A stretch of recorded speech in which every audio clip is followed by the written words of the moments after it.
নমস্কার বন্ধুরা, যাদের ration card AY, SP, HH, PHH তাদের প্রত্যেকের নামে ২টি করে আয়ুষ্মান ভারতের ফর্ম নিয়ে আসবেন আশা কর্মীরা। এবং এই ফর্ম আপনি যদি ঠিকভাবে ফিল আপ করে জমা দিতে না পারেন, তাহলে আপনি আয়ুষ্মান ভারতের কার্ড পাবেন না। তো এই ফর্ম আপনারা কিভাবে ফিল আপ করবেন, কোন ঘরে কি কি লিখবেন, এই ফর্মের সঙ্গে কোন কোন কাগজ জমা দেবেন, আমরা সবকিছু জানবো এই ভিডিওতে। তাই অবশ্যই ভিডিওটিকে প্রথম থেকে শেষ পর্যন্ত দেখবেন।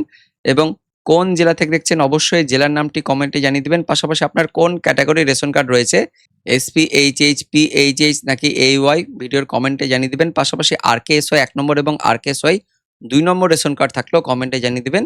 তো ফর্মের প্রথমে লেখা রয়েছে আয়ুষ্মান ভারত প্রধানমন্ত্রী জন আরোগ্য যোজনা আবেদনকারীর যাচাইকরণ ফর্ম, পারিবারিক স্তরে তথ্য সংগ্রহ পশ্চিমবঙ্গ। তারপর আপনার জেলার নাম থাকবে, ব্লকের নাম থাকবে এবং ফর্মের ডান দিকে একটা QR কোড থাকবে। তো ফর্মের বাম দিকে একটি নম্বর থাকবে, এটা আপনার ফর্মের ক্রমিক সংখ্যা থাকবে। তারপর তারিখ লেখা থাকবে, যেদিনকে আপনি এই ফর্মটি আশাকর্মীর হাতে জমা দেবেন সেদিনকার তারিখটি কিন্তু এখানে লিখে দিবেন।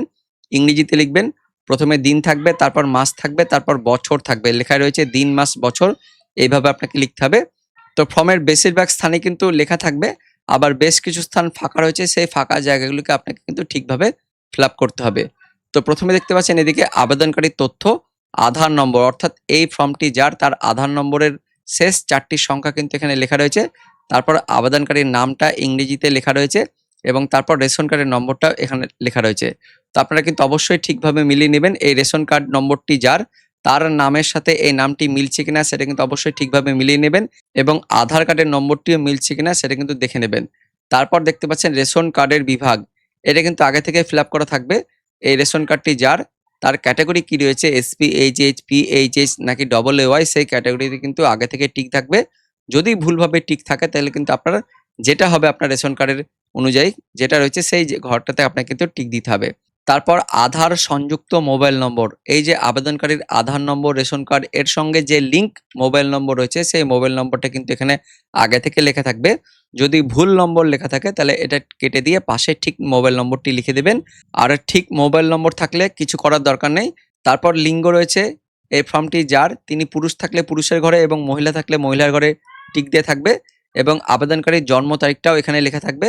আধার কার্ড অনুযায়ী তার জন্ম তারিখটা এখানে দিয়ে থাকবে। তারপর সম্পূর্ণ ঠিকানা, এই ফর্মটি যার তার কিন্তু ঠিকানা এখানে লেখা থাকবে, গ্রাম, তার সঙ্গে এখানে থানা, পোস্ট অফিস এবং জেলার নামটা লেখা থাকবে, পাশাপাশি পিন নম্বরটাও দিয়ে থাকবে। যদি এখানে ঠিকানা যদি ঠিকঠাক লেখা না থাকে তাহলে আপনারা অবশ্যই আধার কার্ড অনুযায়ী আপনাদের ঠিকানাটা কিন্তু এখানে লিখে দেবেন। তারপর জেলার নামটা এখানে দিয়ে থাকবে, ব্লক বা পৌরসভার নামটাও এখানে লেখা থাকবে, গ্রাম পঞ্চায়েত বা ওয়ার্ডের নামটাও এখানে লেখা থাকবে, পরিবারের প্রধানের নামটা এখানে ইংরেজি বড় হাতের অক্ষরে লেখা থাকবে এবং দেখতে পাচ্ছেন মোট পরিবারের সদস্য সংখ্যা, এই ঘরটা কিন্তু ফাঁকা থাকবে। তো এই ফর্মটি যার তার পরিবারে যতজন রয়েছে সেই সংখ্যাটা কিন্তু এই ঘরে লিখে দিতে হবে। তারপর এই ফর্মটি যার তার প্যান নম্বর যদি থাকে, প্যান কার্ড যদি থাকে তাহলে সেই প্যান কার্ডের নম্বরটা এই ঘরে লিখে দিতে হবে। যদি এটা একজন বাচ্চার যদি হয়ে থাকে তাহলে তার তো প্যান কার্ড থাকবে না, তো সেক্ষেত্রে তার কিন্তু এখানে ফাঁকায় থাকবে। এবার এই ফর্মটি যদি 18 বছর বয়সের একজনের যদি হয়ে থাকে তাহলে তার অবশ্যই ভোটার কার্ড থাকবে। তো সেক্ষেত্রে আপনার ভোটার কার্ডের তথ্য কিন্তু দিতে হবে। আর যারা 18 বছর কম বয়সে তাদের কিন্তু এখানে ভোটার কার্ডের তথ্য দেওয়ার কোনো দরকার নেই। তো প্রথমে দেখতে পাচ্ছেন ইপিক নম্বর, এই ফর্মটি যার তার ভোটার কার্ডের নম্বরটা ইংরেজি বড় হাতের অক্ষরে এখানে লিখে দিতে হবে। তারপরে এই যে এসি নম্বর, পার্ট নম্বর, ক্রমিক নম্বর, এইগুলো কিন্তু আপনার ভোটার লিস্ট থেকে আপনি পাবেন, অথবা ভোট দেওয়ার আগে যে ভোটার স্লিপ দিতে এসেছিল BLO, সেই ভোটার স্লিপেও কিন্তু আপনারা সমস্ত ডিটেলসগুলো আপনারা পেয়ে যাবেন। তাও যদি আপনারা যদি না পান তাহলে আপনারা ECI নেট বলে অ্যাপ রয়েছে, সেই অ্যাপে আপনাদের ভোটার কার্ডের নম্বরটা দিয়েও আপনাদের এসি নম্বর, পার্ট নম্বর, ক্রমিক নম্বর এগুলো পেয়ে যাবেন। এসি নম্বর মানে হচ্ছে অ্যাসেম্বলি কনস্টিটিউয়েন্সি, অর্থাৎ বিধানসভার নম্বর। এখানে আপনার যে বিধানসভা রয়েছে সেই বিধানসভার নম্বরটা এখানে লিখে দেবেন। তারপর পার্ট নম্বর মানে হচ্ছে আপনার বুথের নম্বর কত রয়েছে, যেখানে আপনি ভোট দেন সেই বুথের নম্বরটা এখানে লিখে দেবেন। আর ক্রমিক নম্বর মানে হচ্ছে ওই যে বুথে আপনার কত নম্বরের নাম রয়েছে সেই ভোটার লিস্টে, সেই নম্বরটা কিন্তু এখানে লিখে দিতে হবে। তো পার্ট নম্বর এবং সিরিয়াল নম্বর আপনারা ভোটার লিস্ট থেকেও পেয়ে যাবেন এবং আপনার BLOর সাথে যোগাযোগ করেও আপনারা কিন্তু পেয়ে যাবেন, অথবা আপনারা ECI নেট মোবাইল অ্যাপ থেকেও পেয়ে যাবেন। তারপরে যে স্বাস্থ্যসাথী বিবরণ, এখানে কিন্তু আপনার স্বাস্থ্যসাথী যে কার্ড রয়েছে সেই কার্ডের নম্বরটা কিন্তু লিখে দিতে হবে, 17 সংখ্যা নম্বর রয়েছে সেই নম্বরটা লিখতে হবে। এই ফর্মটি যার তার নিজের নামে স্বাস্থ্যসাথী কার্ড নাও থাকলে এখানে হবে, আবেদনকারীর নাম যে ফ্যামিলিতে যে স্বাস্থ্যসাথী কার্ডে থাকবে সেই স্বাস্থ্যসাথী কার্ডের নম্বরটা কিন্তু এই ঘরে লিখে দিতে হবে। ইংরেজিতে কিন্তু অবশ্যই স্বাস্থ্যসাথীর কার্ডের নম্বরটা লিখে দিবেন। তারপর নিচের দিকে দেখতে পাচ্ছেন এই যে রিসিপ্ট বলে একটা জায়গা রয়েছে, এই জায়গাটা কিন্তু আপনাদের কোনো কিছু করার দরকার নেই। এটা কিন্তু আপনাকে যখন আপনি ফর্মটা জমা দেবেন তখন কিন্তু এটা আপনাকে এই জায়গা থেকে কেটে আশা দিদিমণিরা আপনাকে কিন্তু এটা ফেরত দেবে। তাই এই ঘরটা কিন্তু করার কিছু দরকার নেই। তারপর পরের অর্থাৎ পেছনের পাতায় আমরা চলে যাচ্ছি। ২ নম্বর পাতায় এখানে কিন্তু দেখতে পাচ্ছেন বাতিল করার মাপকাঠি রয়েছে। তো এইগুলো অবশ্যই কিন্তু আপনাকে না করতে হবে। যদি আপনি হ্যাঁ এর ঘরে যদি টিক দিয়ে দেন তাহলে কিন্তু আপনি আর এই আয়ুষ্মান ভারতের কিন্তু কার্ড পাবেন না। তো অবশ্যই আপনাকে না এর ঘরে কিন্তু টিক দিতে হবে। অর্থাৎ আপনার যেটা বলা হচ্ছে পরিবারের বার্ষিক আয় ৮ লক্ষ টাকার বেশি হ্যাঁ কিনা? যদি বেশি যদি হয়ে থাকে তাহলে আপনি আয়ুষ্মান ভারতের কার্ড পাবেন না। তাই অবশ্যই না এর ঘরে কিন্তু টিক দিতে হবে।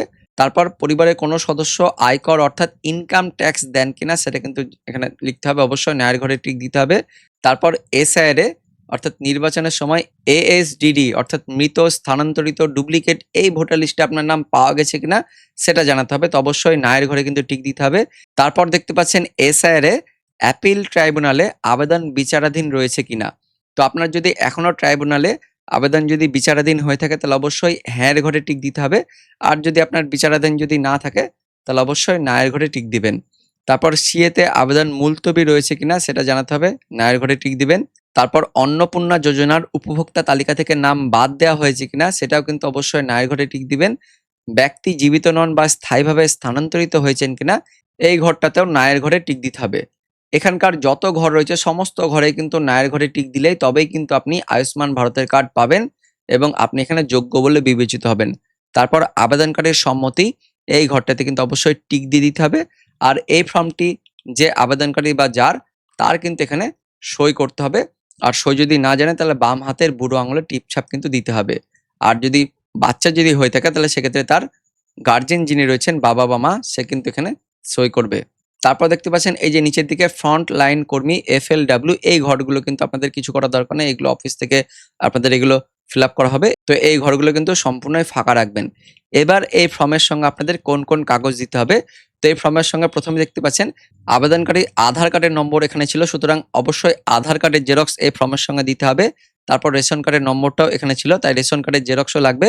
এবং তার পাশাপাশি এখানে রয়েছে এই যে স্বাস্থ্যসাথী কার্ডের নম্বর অর্থাৎ স্বাস্থ্যসাথী কার্ডের নম্বরটা লাগবে এবং পাশাপাশি ভোটার কার্ড যদি থাকে তাহলে ভোটার কার্ডের জেরক্সও এখানে দিতে হবে।